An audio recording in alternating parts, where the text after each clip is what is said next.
आशा करता हूँ आप सब बहुत अच्छे होंगे। मेरा नाम है सिद्धांत अग्निहोत्री। स्टडी ग्लोस पे आपका बहुत बहुत स्वागत है। दोस्तों, हम ऑरोरास की बात करेंगे। अरोड़ा जी नहीं, ऑरोरास की। नॉर्दर्न लाइट्स पिछले 20 सालों में इतनी भयानक नॉर्दर्न लाइट्स दिखी नहीं हैं। जो सोलर स्टॉर्म आया है कुछ इस तरीके की, भारत में भी आपको देखने को मिलेंगी बट यहाँ नहीं ऑब्वियसली। तो इस तरीके की कुछ नॉर्दर्न लाइट्स देखने को मिल रही है, बहुत ही खूबसूरत। देखिए, अभी चलिए मैं आपको अच्छे इसका कंसेप्ट बताऊंगा। कई बार बताया भी हुआ है मैंने, ठीक है, तो फिर से हम रिवाइज करेंगे। सोलर फ्लेयर्स और कोरोनल मास इंजेक्शन में कंफ्यूज मत होना, ठीक है, अलग अलग चीज़ें होती है दोनों वैसे। तो जो नॉर्दर्न लाइट्स हैं, नॉर्दर्न लाइट्स का जो नॉर्थ से आ रही हैं, है ना, the king in the north, game of thrones obviously. तो भाई ये आपका नॉर्थ पोल, ये आपका साउथ पोल। तो नॉर्दर्न लाइट्स जो है यहाँ वाली, स्टनिंग अपीयरेंस, क्या बात है, पूरी दुनिया बस देखते ही रह गई। पहले के ज़माने में जब ये ऑरोरा जगमगा जाता था, आप जाइए फिनलैंड, यूरोप, उधर आपको बहुत ज़बरदस्त ये देखने को मिलेगा। अभी लद्दाख में नॉर्दर्न लाइट्स देखने को मिली थी। तो पहले के ज़माने में तो साइंस इतनी डेवलप थी नहीं, तो कहते थे कि भगवान ही कर रहा है। कुछ लोग का मानना ये था, साउथ अमेरिकन सिविलाइजेशन, तो ये कहते थे कि अगर जैसे ये अगर कुछ भी विश मांगो इसमें तो तुरंत पूरी हो जाती है। तो भगवान आया है, भगवान खुद आया, तो पूजा की जाती थी। लेकिन बाद में पता चला ये सिर्फ साइंस है। कुछ का मानना था कि हमारी पूर्वजों की आत्माएं जो हैं वो यहाँ पे आ रही हैं, जगमगा गया पूरा आसमान। तो पिछले 20 सालों में सबसे खतरनाक सोलर स्टॉर्म जो है वो धरती पे टकराया है। अब सोलर स्टॉर्म, देखिए, अगर धरती में मैग्नेटिक फील्ड नहीं होती तो हम अभी तक मर गए होते, हमारा अस्तित्व ही नहीं होता। लेकिन क्योंकि मैग्नेटिक फील्ड है तो हम जिंदा हैं। इस मैग्नेटिक फील्ड की वजह से ये सोलर स्टॉर्म हमारा कुछ नहीं बिगाड़ सकता। ये उसको इधर फेंक देता है। It just like a shield, जैसे कैप्टन अमेरिका की शील्ड है ना, जैसे हमारे हाथ है ना, रोक लेते कोई भी चीज़। अगर हम ठाकुर हो जाएं, है ना, शोले वाले, हाथ नहीं हो तब प्रॉब्लम होगी। तो कलरफुल डिस्प्ले को ऑरोरा बोरियोलिस बोला जाता है। नॉर्थ में अलग और साउथ में अलग। तो ज़्यादातर यूरोप में आपको ये देखने को मिलेगा। वैसे भी आपको पता है यूरोप इक्वेटर से ऊपर ही आता है। अब अगर आप नॉर्दर्न पोल पे चले जाओ तो और बढ़िया आपको देखने को मिलेगा, क्योंकि अर्थ हमारा टिल्टेड है, तो इसलिए Europe is the best thing to see. और आपको अमेरिका, कनाडा और ऑस्ट्रेलिया में भी ये आपको देखने को मिलेगा। तो सोलर स्टॉर्म की वजह से ये सब हो रहा है। तो NOAA, coronal mass injection, CME, अभी एक एक चीज बता दूंगा, चिंता ना करो। तो ये कोरोनल मास इंजेक्शन जो है, जो सन का मास है, सोलर फ्लेयर तो एनर्जी होती है, CME होता है सन का मास, मैटर है ये, ठीक है ना। तो कोरोनल मास इंजेक्शन जो है, जिसमें भयानक प्लाज्मा निकला। देखिए, ये सूरज होता है, सूरज है। अब सूरज के अंदर होता है कोर, जो कि सबसे गर्म होता है, ठीक है ना, ये कोर होता है। फिर इसके बाद येलो पार्ट वाला होता है क्रोमोस्फियर। फिर ये ऑरेंज वाला पार्ट होता है, नहीं सॉरी, ये प्रोटोस्फियर होता है, और ये ऑरेंज वाला पार्ट होता है क्रोमोस्फियर। अजीब बात है कि सूरज का कोर ठंडा है और सूरज का कोर गर्म है, प्रोटोस्फियर ठंडा होता है थोड़ा, मतलब कंपैरेटिवली जो होता है टेम्परेचर कम होता है। फिर क्रोमोस्फियर होता है, और ये आउटर पार्ट जो होता है ना सूरज का, इसको कहते हैं कोरोना, ठीक है। ये सूरज है, ये आउटर पार्ट से क्लाउड्स की तरह होते हैं। होता क्या है कि जब भी देखिए, आपका सबसे important solid state of matter है, इसको गर्म करोगे तो आ जाएगा लिक्विड, इसको गर्म करोगे तो आ जाएगा गैस, गैस को भी जब बहुत ज्यादा टेम्परेचर पे गर्म करोगे तो आपका बन जाएगा प्लाज्मा। और प्लाज्मा और Bose-Einstein, total 5 states of matter होती हैं, ठीक है। तो अब देखिए, क्योंकि सूरज में भयानक टेम्परेचर होता है, सूरज क्या है, गैस की, सूरज गैसियस है ना। जैसे हमारी धरती तो रॉकी है, रॉक से बना हुआ है, सियाल सेमा। लेकिन सूरज जो है वो गैस से बना है, वो हाइड्रोजन से ही तो बना है। हाइड्रोजन फ्यूज होकर हीलियम मॉलिक्यूल बना रहे हैं।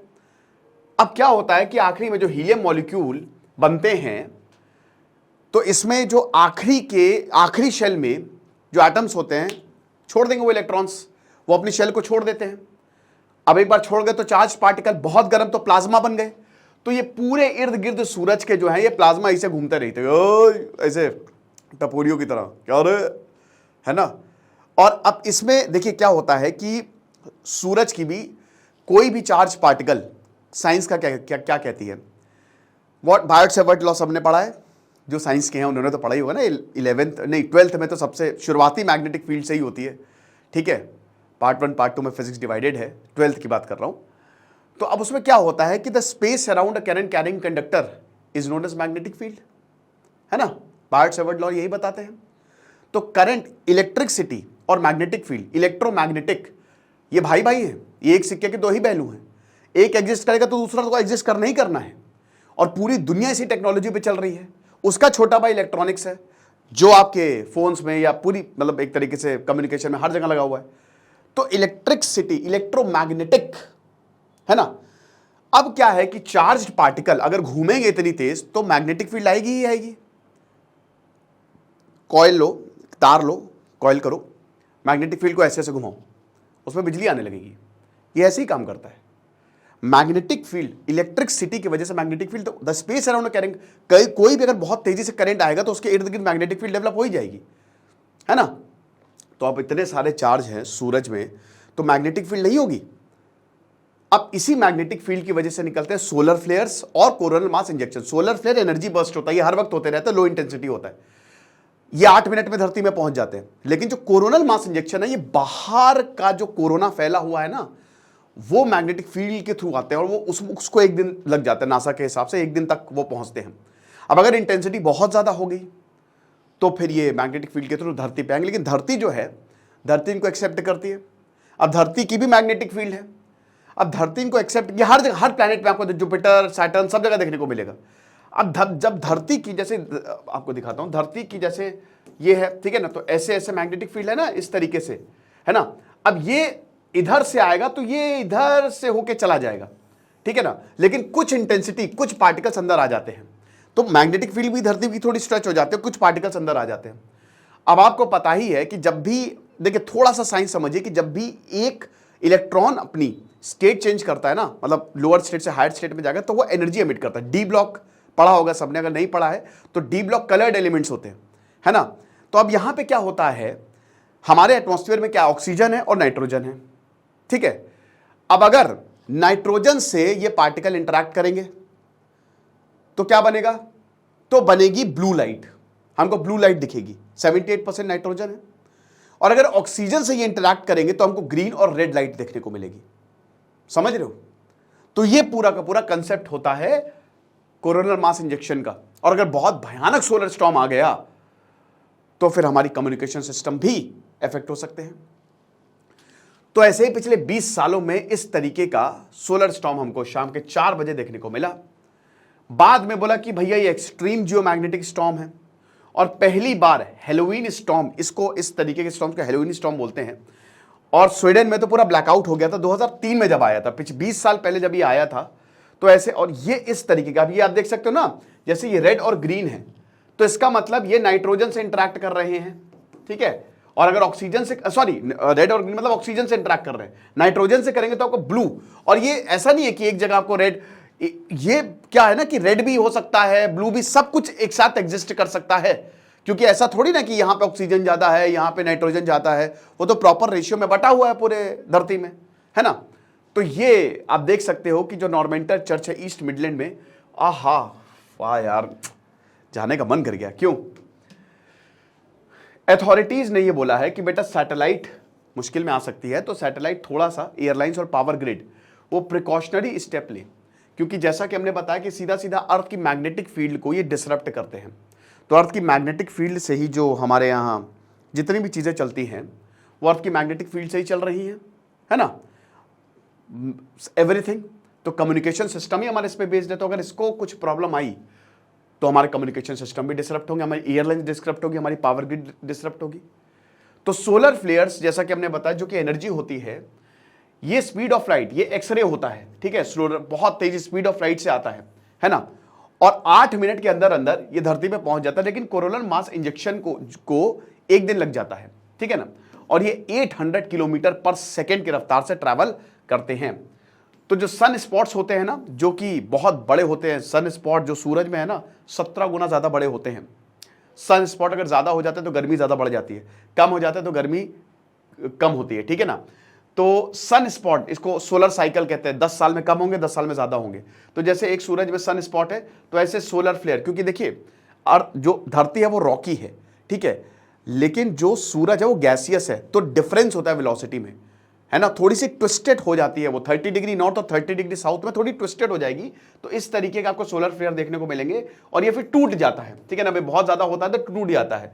और उसके बाद जो भी पूरा ऊपर चला जाता है और फिर मैग्नेटिक फील्ड के जरिए वो यहाँ पे एंटर कर जाता है। लेकिन कोरोनल मास जो है वो आउटर लेयर होती है, जो बाहर प्लाज्मा जो है वो घूमते रहते हैं, ठीक है। तो जब वो पीक पे होता है 11 ईयर साइकिल्स के, तब सोलर स्पॉट्स हमको देखने को मिलते हैं। तो ऑरोराज मैंने आपको बता ही दिया कि it is luminous phenomena that occur near the north. अच्छा, नॉर्थ में होता है तो इसको, अभी नॉर्थ में हो रहा है तो ऑरोरा बोरियोलिस हमको इसको कहते हैं। ये बहुत बार सवाल पूछा जाता है, नॉर्थ में ऑरोरा बोरियोलिस, और अगर साउथ में होता है तो ऑरोरा ऑस्ट्रेलिस। ये वाला हमको देखने को नहीं मिल रहा है, क्योंकि देखिए एक्चुअली यहीं पे ही देखने को आपको मिलेगा, क्योंकि इधर से आता है पूरा कोरोनल मास इंजेक्शन। तो अब हेड सामने से तो आएगा नहीं, आपके हाथ है ऐसा, देखो धरती ये, आपने हाथ रोक लिया, सामने से आएगा नहीं, लेकिन ऊपर से अगर जाएगा तो कुछ एनर्जी तो छोड़ देगा, और नीचे से भी जाएगा तो कुछ एनर्जी छोड़ देगा। तो ये उस तरीके से होता है, इसलिए नॉर्थ और साउथ में ही हमको ये देखने को मिलता है, ईस्ट वेस्ट में देखने को नहीं मिलेगा। क्योंकि चार्ज पार्टिकल जो है वो धरती की मैग्नेटिक फील्ड से इंटरेक्ट करते हैं, ये सिंपल सी डेफिनेशन है। कॉम्पोजिशन, तो गैसेस और पार्टिकल्स होते हैं इसमें, ऑक्सीजन और नाइट्रोजन बेसिकली। तो जब भी कोलाइड होता है तो ये energy in the form of light, photon के फॉर्म में एनर्जी रिलीज होती है। एनर्जी देखो, एनर्जी कन्वर्ट, मैं एक मुक्का मारूं घसीट के यहाँ पे, तो मेरी एनर्जी जो यहाँ पे ट्रांसफर होगी, तो यहाँ के जो पार्टिकल है ना वो थोड़े मूव करेंगे, तो एनर्जी यहीं पे ही है। एनर्जी जो मैं बोल रहा हूं ना, एनर्जी वेस्ट नहीं हुई है, एनर्जी यहीं पे ही है। जब आप अपना वेट कम करते हो तो एनर्जी वेस्ट नहीं होता, energy neither be created not be destroyed, तो है ही है, बस ये कन्वर्ट हो जाएगी। आपका फैट जो है वो आपके मसल में कन्वर्ट हो जाएगा, राइट। तो एनर्जी यही कहीं है। कितना अच्छा कंसेप्ट है, स्पिरिचुअलिटी को भी समझ, स्पिरिचुअलिटी और साइंस साथ साथ चलते हैं। अगर आप बहुत ही रैशनलिस्ट हो ना तो आप समझ जाओगे, ठीक है। तो colour observed in aurora depend on the type of gas and attitude of the collision, ठीक है। तो जियोमैग्नेटिक स्टॉर्म जो होते हैं, ये जैसे कोरोनल मास इंजेक्शन हो गया, सोलर फ्लेयर्स, उसकी वजह से अगर बहुत ज्यादा हो गया, वैसे तो ऑरोरल एक्टिविटी देखने को मिलती है, लेकिन सोलर फ्लेयर्स तो आपको देखने को मिलते हैं। फिनलैंड में जाओगे तो हमेशा आपको नॉर्दर्न लाइट्स देखने को मिलेगी मैक्सिमम टाइम पे। लेकिन अब क्या है कि कई जगह बहुत ज्यादा हो जाती है, कई बार इतना भयानक सोलर स्टॉर्म आ जाता है, जियोमैग्नेटिक स्टॉर्म आ जाता है, जिसकी वजह से दिक्कत झेलनी पड़ सकती है। तो प्लाज्मा और magnetic field from the sun while solar flares are the burst of energy. तो सीएमई क्या होता है, मैटर होता है, और जो solar flare burst of energy होती है, सेम नहीं है, डिफरेंस है, ठीक है ना, ध्यान दीजिएगा, ये चीज है।